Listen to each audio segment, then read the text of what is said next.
Ross, and I am a field coordinator at the Graduate School of Social Work, and I'm going to interview a concentration student who is in her field site currently. She's going to share a little bit about her field search process with us. Her name is Diane. Diane, do you want to introduce yourself and just talk a little bit about what your search was like? Sure. So I'm currently in my second year, but I just want to talk a little bit about my experience with the internship database and just searching for a second year internship in general, because it can be a little overwhelming at first, especially with the database and not quite knowing how to narrow down the search and what to look for. So as of March 2010, I knew that I wanted to focus on the clinical track and specifically on the families track with a interpersonal trauma certificate. Now, in March, not all first-year students are going to be that specific and know that they want to specialize in a certificate and a specific track with, within the clinical track. So I think I was a little unique in that I had a head start and I knew what I wanted to do. So when I was searching on the database, I was very specific, and I looked under second year, clinical families, trauma, and it really narrowed down my search, and it really helped me to see, okay, well, these are kind of the internships that I would be possibly have and what could be fulfill my requirement for the certificate. And I also knew that I wanted to work with families and children and possibly do some group work and maybe one-on-one. So what I did in the database was I would type in keywords such as women and children and families, and so that narrowed down my search even more. And then once I saw what was available, it was really exciting, because I thought, oh, this is where I could potentially be next year, and I could see myself fulfilling those roles. And just, looking on the website, once I would click on the website for each internship and kind of learn about the site and what I would be doing, and eventually decided that I wanted to work with women and children and who were experiencing domestic violence. So I found the Women's Crisis and Family Outreach Center and thought that it was a really good fit, and decided to interview with them, and at the end of April, decided on that internship and was really excited. Did you have more than one place where you interviewed?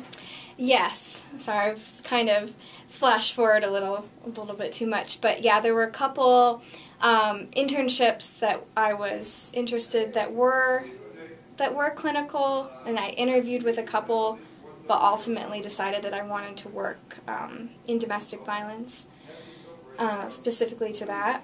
And did you like the supervisor, or was that entering into the decision at all? Definitely. And during the interview, we really clicked, the supervisor and I, at this internship. And it was just a good fit from the beginning. And I felt comfortable when I was interviewing in her office, and I thought, oh, this is where we'll probably have supervision and just surveying the rest of the site and what I liked. And so when I left the interview, I thought I nailed it. I was really excited, and I emailed the supervisor and said that thank you for interviewing me, and I really think that it's a good fit. And she offered it. And she offered it to me. And you accepted it. Yes. And then what happened? So I accepted the internship at the end of April.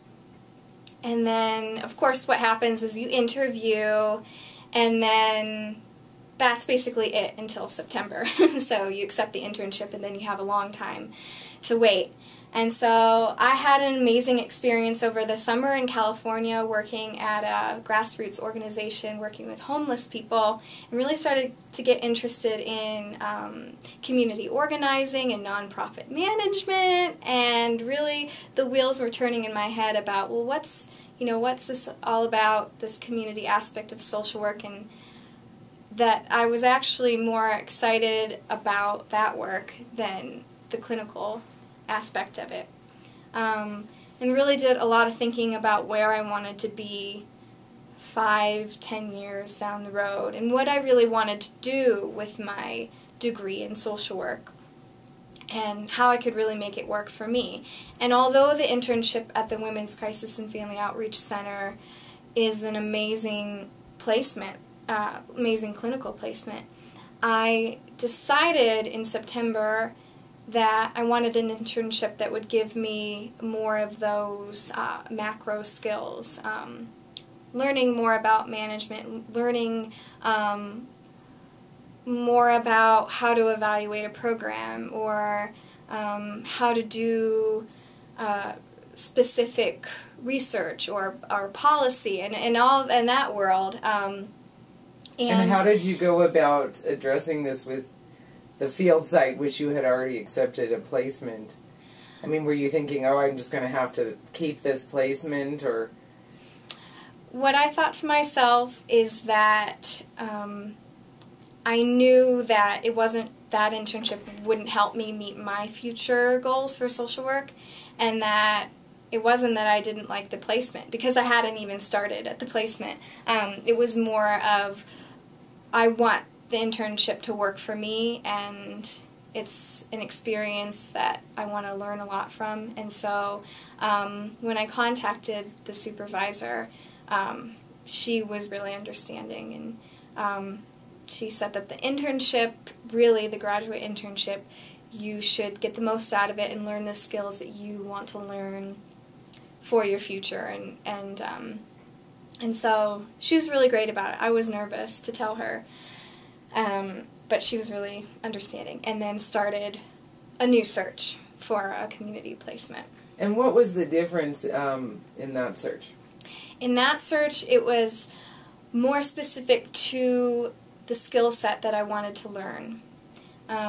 Started to get more interested in international social work, and in the database typing those kinds of keywords, and of course clicking on community rather than clinical, obviously. But it was more, I think, personal this time. It was more exciting for me because I knew that that's the role that I wanted to take, and I knew that I wanted to learn the community piece for my degree. Whereas in the first search, it was more of, okay, I guess I've decided to do the trauma certificate, so I must have to, it has to fulfill this specific requirement to be a trauma placement. So it was more thinking with my head and not so much my heart. So, and I feel really happy about my choice right now. And where did you end up? And so right now I'm at the Institute for the Study of Israel in the Middle East. And so it's essentially, it focuses on Israel and creating peace with Israel and its neighbors. And it's right here on campus, so I can walk there. And they do programming surrounding issues about the Middle East.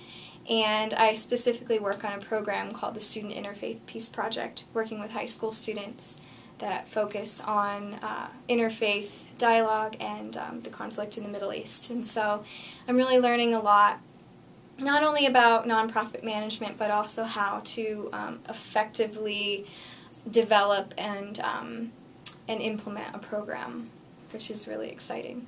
And do you feel that it was ultimately the best decision for you? This is the right niche in social work? And definitely. Yeah, because at the beginning of September, something really felt wrong about the internship, and I knew that I had to have an internship, and it's a huge part of my graduate education here at GSSW, and I'm paying for it. So I really wanted it to be something that I could take the skills and use in a job as a social worker. What do I want to be doing? And so I had to do a lot of soul searching, and I had to ask a lot of hard questions, and had some people tell me, you know, you're really settled in this internship, why change now? But it's never too late, I think. I think that students should really follow their internal compass and what they want to gain from the internship and what they want to learn. And if they're not getting that at their current internship, then it's okay to make a change or make suggestions about how to make it better for themselves. But again, I think the database does a really great job of helping students figure out where they could potentially be. And it helped me when I decided to make the switch. So. Well, thank you so much for sharing your story. Thanks for listening.